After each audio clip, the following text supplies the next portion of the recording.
अस्सलामु अलैकुम वरहमतुल्लाहि वबरकातुहू। अल्हम्दुलिल्लाहि वहदहु वस्सलातु वस्सलामु अला मन ला नबिय्य बअदहु व अला आलिहि व अस्हाबिहि अजमईन अम्मा बाद। मेरे तमाम दीनी और इस्लामी भाइयों, प्रलय और प्रतिफल के दिन के बारे में हम चर्चा कर रहे हैं। कल हमने मौत और कब्र के बारे में कुछ बातें सुनी और सीखी।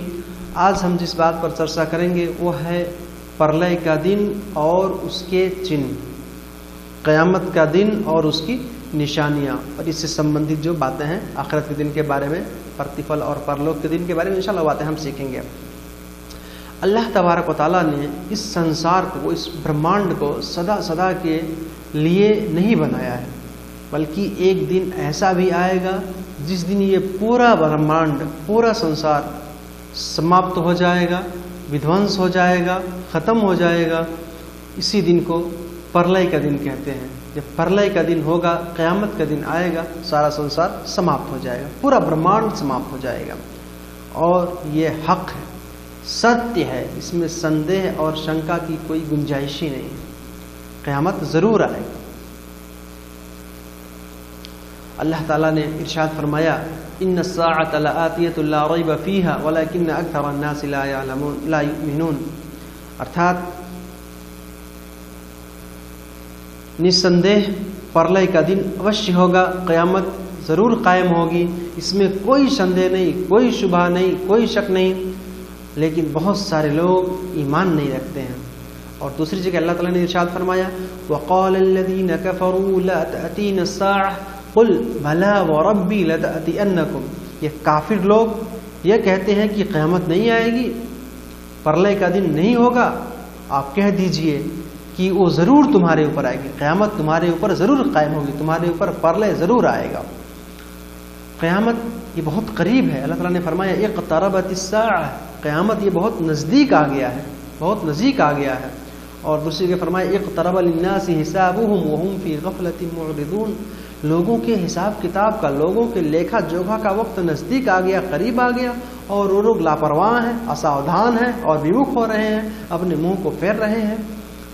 लेकिन कितना करीब है, क़यामत कब आएगी, क़यामत कब आएगी, प्रलय कब होगा, ये कोई इंसान नहीं जानता, ये कोई इंसान नहीं जानता।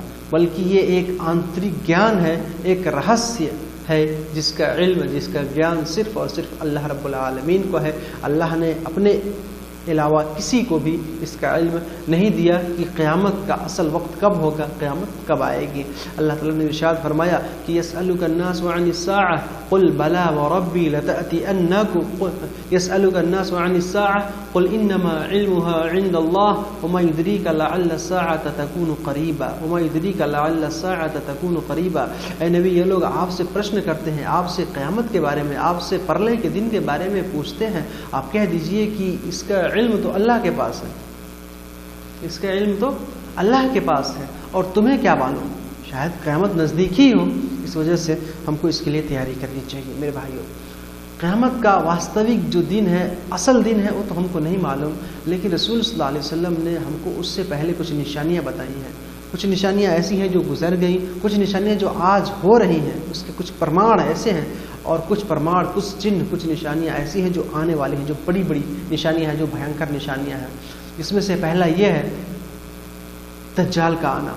दज्जाल का आना, दज्जाल का निकलना, ये इंसानों के लिए, पूरी इंसानियत के लिए बहुत बड़ा संकट है, बहुत बड़ा परीक्षण और परीक्षा का वक्त है। क्योंकि अल्लाह ताला ने इस दज्जाल को ऐसे ऐसे काम अता किए हैं, उसको अल्लाह ताला ने ऐसी शक्ति दी है, ऐसे उसको चमत्कार दिया है कि वो आश्चर्यचकित, अचंभित और भयभीत कर देने वाले काम करेगा, आश्चर्यचकित कर देने वाले वो काम करेगा। आसमान को आदेश देगा, बारिश होने लगेगी, घास पात को हुक्म देगा, वो उगने लगेंगे, मुर्दे होंगे उनको जिंदा कर देगा, मुर्दों को जिंदा कर देगा, और इसी तरह से इसके अतिरिक्त भी बहुत सारा वो चमत्कार दिखाएगा। रसूल सल्लल्लाहु अलैहि वसल्लम ने फरमाया कि वो अंधा होगा, एक आंख का अंधा होगा, एक आंख से वो नेत्रहीन होगा और देख नहीं पाएगा। इसी तरह से उसके हाथ में जन्नत और जहन्नम भी होगी, लेकिन जिस हाथ में उसके जन्नत होगी वास्तव में वो जन्नत नहीं बल्कि जहन्नम है, और जिस हाथ में उसके जन्नत है वो जहन्नम है, और जिस हाथ में वो जहन्नम लिए होगा वो वास्तव में वो जन्नत होगी। वो इस संसार में 40 दिन रहेगा, सिर्फ 40 दिन रहेगा। उसका पहला दिन 1 वर्ष के बराबर होगा। 1 वर्ष में जितने दिन होते हैं उसी के बराबर उसका पहला दिन होगा, और दूसरा दिन 1 महीने के बराबर होगा, और तीसरा दिन जो है 1 हफ्ता के बराबर होगा, और बाकी जो बचे और दिन वो और आम दिनों के बराबर होंगे। बाकी 37 दिन जो है आम दिनों के बराबर, आम रूटीन के मुताबिक जो है उसके दिन होंगे। वो संसार के हर जगह जाएगा, पूरी दुनिया में वो चक्कर लगाएगा, हर जगह जाएगा, सिर्फ मक्का और मदीना में नहीं जा सकेगा, मक्का और मदीना में दाखिल नहीं हो सकेगा। क़यामत की निशानियों में से एक निशानी ये भी है कि फिर ईसा अलैहिस्सलाम जो है अवतरित होंगे। ईसा अलैहिस्सलाम का नुज़ूल होगा। ईसा अलैहिस्सलाम दमिश्क में जो पूर्वी दिशा में जो एक सफ़ेद मीनारा है उसके ऊपर उतरेंगे, और फिर फजर की नमाज पढ़ेंगे लोगों के साथ में, और फिर दज्जाल को तलाश करके इसकी हत्या कर देंगे, इसको कत्ल कर देंगे, उसको मार डालेंगे दज्जाल को। और क़यामत की एक बहुत बड़ी निशानी ये भी है कि सूर्य जो है वो पश्चिम से उदय होना शुरू हो जाएगा। अभी तो पूर्व से सूरज उदय होता है, क़यामत करीब आएगी तो पश्चिम से सूरज निकलना शुरू हो जाएगा, और जब सूरज पश्चिम से निकलना शुरू हो जाएगा, खत्म, तौबा का, पश्चाताप का दरवाज़ा बंद हो जाएगा। अब अगर कोई ईमान लाएगा तो उसका ईमान कबूल नहीं होगा। उस वक़्त काफिर, नास्तिक, अपराधी, अन्यायी, अत्याचारी लोग भयभीत हो जाएंगे, एकदम डर जाएंगे और ईमान लाना शुरू कर देंगे। लेकिन उस वक़्त उनका ईमान उनको कोई लाभ, कोई फ़ायदा नहीं देगा, कोई फ़ायदा नहीं देगा, क्योंकि तौबा का दरवाज़ा बंद हो चुका होगा। और ये क़यामत की आखिरी निशानी, ये इसके अलावा और बहुत सारी निशानियाँ हैं क़यामत की। मेरे भाइयों, यहाँ हम और जान लें कि क़यामत जो है ये अल्लाह के नेक जो भक्त, नेक बंदे होंगे, अच्छे लोग होंगे, उनके ऊपर नहीं आएगी। प्रलय का दिन उनके ऊपर नहीं होगा, प्रलय का प्रकोप उनके ऊपर नहीं आएगा, बल्कि उससे पहले अल्लाह ताला एक पवित्र हवा को भेजेंगे। जो नेक लोग होंगे, अच्छे लोग होंगे, मोमिन और मुस्लिम होंगे, ये हवा उनके रूह को, उनके आत्मा को, उनके प्राण को निकाल लेंगे। फिर उसके बाद जब पूरी दुनिया काफिरों से भर जाएगी, अल्लाह ताला हज़रत इस्राफील अलैहिस्सलाम को हुक्म देंगे, उस सूर में फूंक मारेंगे। सूर ये शंख के तरह बहुत बड़ा एक नरसिंह है, इसमें फूंक मारेंगे तो सारे लोग मर जाएंगे। अल्लाह ताला ने फरमाया, वनुफ़िख़ फ़िस्सूरि फ़सइक़ मन फ़िस्समावाति व मन फ़िल अर्दि इल्ला मन शाअ अल्लाह। जब सूर में फूंक मारा जाएगा तो आसमान में और ज़मीन में जितनी भी चीज़ें हैं सब समाप्त हो जाएंगी, सिर्फ अल्लाह रब्बुल आलमीन जिसे चाहेगा वो बाक़ी रहेंगे। क़यामत किस दिन आएगी? जुमा का दिन होगा, जुमा के दिन क़यामत आएगी, जिससे हदीस से प्रमाणित है। फिर उसके बाद से सारे लोग मर जाएंगे, सारे फरिश्ते भी मर जाएंगे, इस्राफील अलैहिस्सलाम भी मर जाएंगे, सिर्फ अल्लाह रब्बुल आलमीन की ज़ात, सिर्फ अल्लाह रब्बुल आलमीन इस संसार में बाक़ी रहेंगे। और फिर इंसानों के जिस्म को मिट्टी खा लेगी, इंसान का जिस्म सड़ गल के ख़त्म हो जाएगा, सिर्फ एक हड्डी जो है वो नहीं गलेगी, जिसे हम टाइल बोन कहते हैं इंग्लिश में, और इंसान की पीठ के नीचे की एक हड्डी होती है, वो हड्डी जो है नहीं गलेगी। फिर उसी से अल्लाह ताला जो है इंसान के पूरे शरीर को बना देगा। लेकिन जो अल्लाह के नबी होते हैं उनके जिस्म को मिट्टी नहीं खाती, क्योंकि अल्लाह ताला ने मिट्टी के ऊपर यह हराम कर दिया है कि वो नबियों के जिस्म को खाए, उनका जिस्म वैसे ही सही सालिम रहेगा। मेरे भाइयों, इसी तरह से फिर अल्लाह ताला जब उनके जिस्म बन जाएंगे तो सबसे पहले अल्लाह ताला इसराफील अलैहिस्सलाम को जीवित करेंगे। इसराफील अलैहिस्सलाम जीवित होंगे तो फिर वो दूसरी बार सूर में फूकेंगे तो सारे लोग जीवित हो जाएंगे, और जीवित होकर के फिर अपने अपने चिहान से, अपने अपने कब्र से, अपने अपने समाधि से सब लोग निकल के जाएंगे, मैदान हश्र में जमा होंगे, बगैर चप्पल के, नंगे पैर, नंगे बदन, नंगे सर, बगैर खतना के, खतना भी नहीं हुआ होगा। इस हालत में, इस अवस्था में सारे के सारे लोग मैदान हश्र में जमा होंगे। अल्लाह ताला इरशाद फरमाते हैं, वनुफ़िख़ फ़िस्सूरि फ़इज़ा हुम मिनल अजदाथि इला रब्बिहिम यंसिलून। जब सूर में फूंक जब मारा जाएगा तो वो लोग अपने कब्रों से निकल करके अपने रब के पास जो है जाएंगे, अपने रब के पास जमा होंगे। दूसरी जगह फरमाया, यौम यख़रुजून मिनल अजदाथि सिराअन कअन्नहुम इला नुस्बिन यूफ़िज़ून। वो लोग अपने कब्रों से निकलेंगे, दौड़ते हुए जाएंगे, जैसे कि वो एक बहुत ख़ास और अहम चीज़ की तरफ वो जा रहे हैं। मेरे भाइयों, सबसे पहले जिनकी कब्र फटेगी, जो सबसे पहले अपने कब्र से निकलेंगे वो हैं हमारे नबी मोहम्मद सल्लल्लाहु अलैहि वसल्लम। सबसे पहले आप अपने कब्र मुबारक से निकलेंगे, जैसा कि सही हदीस में आप सल्लल्लाहु अलैहि वसल्लम ने इसका बयान फरमाया। फिर सब के सब लोग जो मैदान हश्र में जमा होंगे।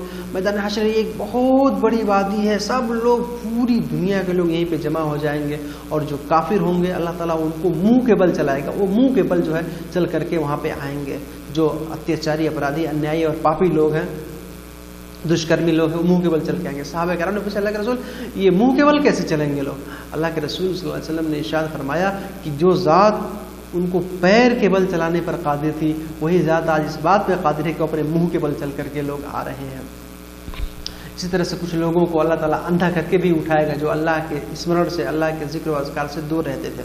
उस दिन सूरज बहुत नज़दीक आ जाएगा, बहुत नज़दीक आ जाएगा, यहाँ तक कि लोग अपने अपने कर्म अनुसार, अपने अपने पाप के अनुसार पसीने में गरक होंगे, पसीने में डूबे हुए होंगे। कुछ लोग अपने टखनों तक, कुछ लोग घुटनों तक, कुछ लोग कमर तक पसीने में डूबे हुए होंगे। यहाँ तक कि कुछ लोग इतने ज़्यादा पसीने में होंगे कि वो उसी में डूब रहे होंगे, पूरा सर तक उनके पसीना ही पसीना होगा, उसी में गौता खा रहे होंगे, उसी में डूब रहे होंगे जो गुनहगार लोग हैं।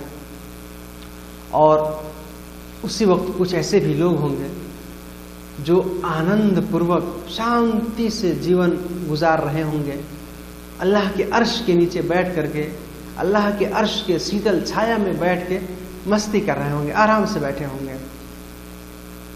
रसूल सल्लल्लाहु अलैहि वसल्लम ने फरमाया कि साफ किस्म के लोग ऐसे हैं जिन्हें अल्लाह ताला अपने अर्श के नीचे साया देगा, अपने अर्श के नीचे शीतल छाया देगा, जिस दिन कोई साया नहीं होगा, कोई साया नहीं होगा। उसमें पहला शख्स जो है अल इमामुल आदिल, इंसाफ करने वाला, न्याय पूर्वक राजा, शासन करने वाला कोई भी है, कोई भी जो न्याय करता है वो अल्लाह के अर्श के नीचे जो है वो साये में बैठेगा, अल्लाह के अर्श के नीचे के जो साये है उसमें बैठेगा। कोई भी न्यायपूर्वक शासक जो न्याय करता है, इंसाफ करता है।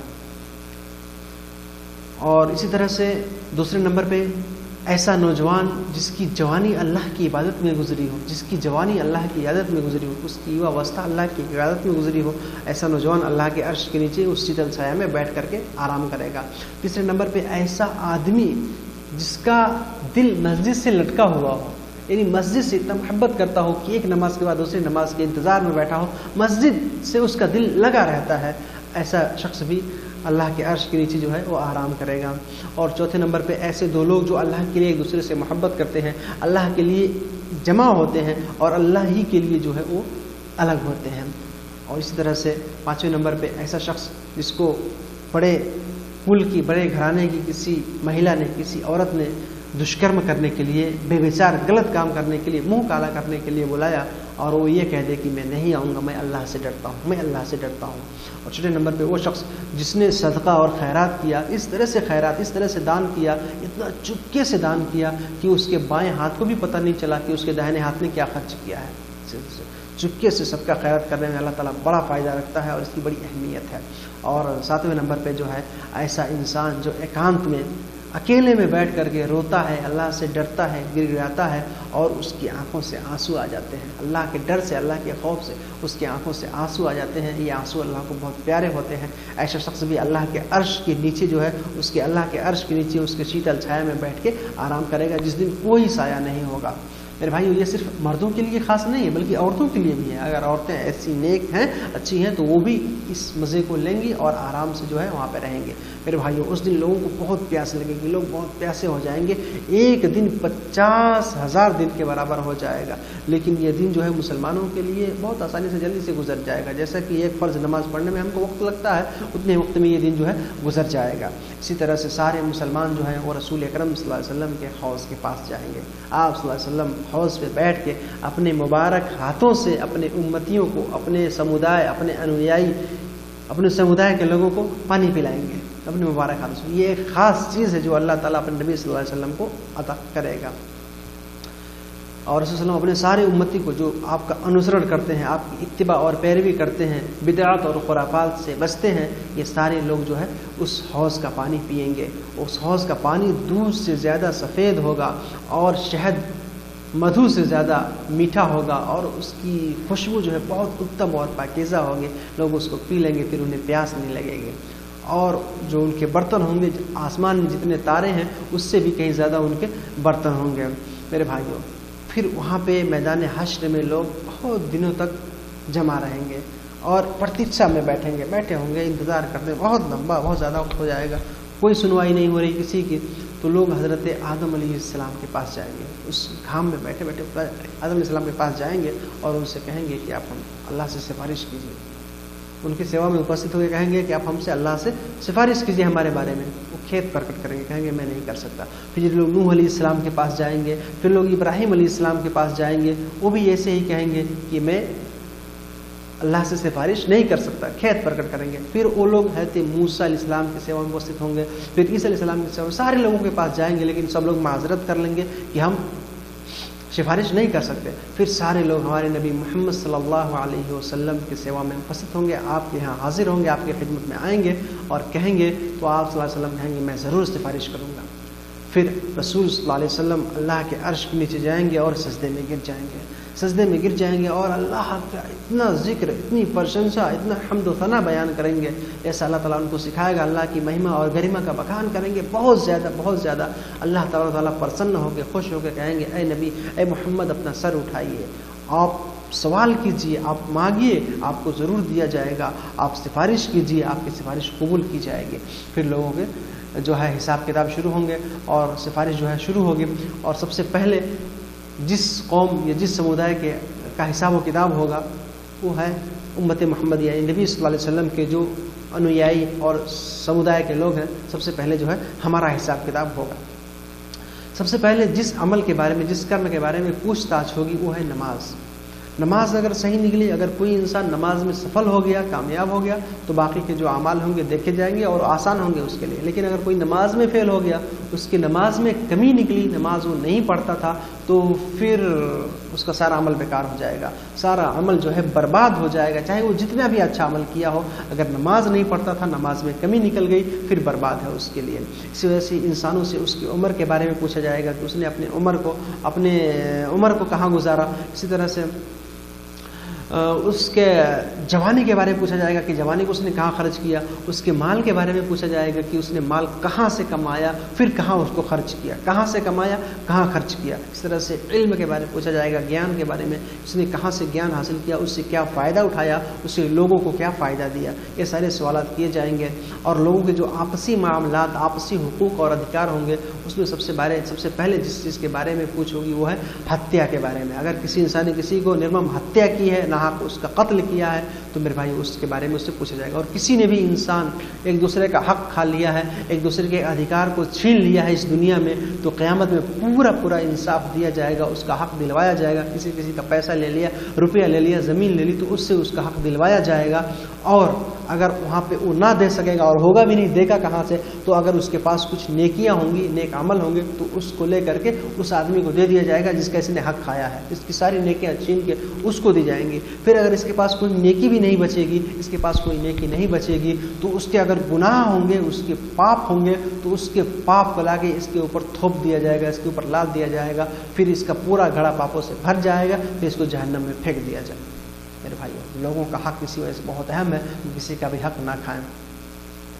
इसी तरह से मैदान हश्र में एक पुल का निर्माण होगा, इसे पुल सिरात कहते हैं। ये केस बाल से भी ज़्यादा पतला है और तलवार के धार से ज़्यादा नोकीला और तेज़ धार है। लोग इस पर से गुजरेंगे। ये जन्नत और जहन्नम के बीच में, जहन्नम के ऊपर जो है इसको लगाया जाएगा। लेकिन फिर भी इस पर भी कुछ लोग बिजली की तरह गुजर जाएंगे, कुछ लोग हवा की तरह गुजर जाएंगे, और कुछ लोग जो है, जो सवारी घोड़ा पे सवार होकर आदमी गुजरता है वैसे गुजर जाएंगे, और कुछ लोग बहुत आहिस्ता आहिस्ता घिसक के चलेंगे और इसको पार कर जाएंगे। लेकिन जो काफिर, नास्तिक, पापी, दुष्कर्मी, अत्याचारी और अपराधी लोग होंगे, इसमें खूंटियाँ होंगी, जंजीर होंगे, जो पकड़ के जो है उनको जहन्नम में फेंकते रहेंगे, जहन्नम में फेंकते रहेंगे, सब जहन्नम में गिर जाएंगे। वहीं पे जो मुस्लिम और मोमिन हैं, अगर उन्होंने भी गुनाह और पाप किया है तो भी जहन्नम के आग में गिर जाएंगे, और वहाँ पे जो है वो भी सजाएं पाएंगे और वहाँ पे सजाएं भुगतेंगे। लेकिन अगर उनके दिल में कुछ ईमान है तो इंशाअल्लाह वो ज़रूर जो है जहन्नम से निकल के एक न एक दिन जन्नत में ज़रूर प्रवेश करेंगे, जो ईमान वाले हैं, जो मुस्लिम हैं।